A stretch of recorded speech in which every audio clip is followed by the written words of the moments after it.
in Princeton, I undertook an internship with Time Magazine Asia in Hong Kong. And it was an internship that I got through the university, through the Princeton in Asia Fellowship Program.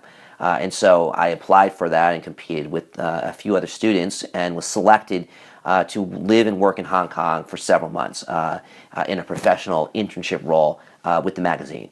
And that to me, at that time, I was just turning 21, so I was really young. While I had been to Hong Kong a number of times, I hadn't lived abroad on my own like that before. And it was a really great experience, I would say, from a personal perspective. I learned to navigate a different culture in a very different way. Everything from, how do you rent an apartment? How do you cook for yourself in a country abroad? How do you find places to eat? How do you build a community? As well as a professional experience. How do you work in a newsroom?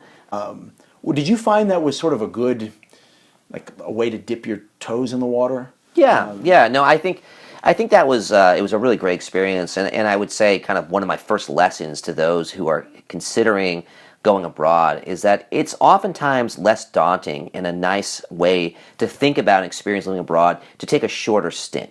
I think it can be a little bit intimidating to say, okay, I want to do a 2-year Peace Corps commitment, or I want to do, some other 1 or multiple year commitment teaching English for a Fulbright program or something. But, to do an internship where you get to go to a place, you have a time limited set of time to actually undertake an internship where you can sort of see whether you like the particular culture and region that you're going to, whether you're comfortable with being abroad, whether it's something that appeals to you, is a great way to kind of test the waters and then say, okay, this makes sense to me. I want to go for something now that's going to be several years. For me, that actually precisely mirrored my own experience. I did a couple different of these internship abroads. Hong Kong was sort of one of the main ones. I also went abroad the summer before with a friend to London and ended up picking up odd jobs in London for several months. And both of those experiences, and I can talk more about that in a moment,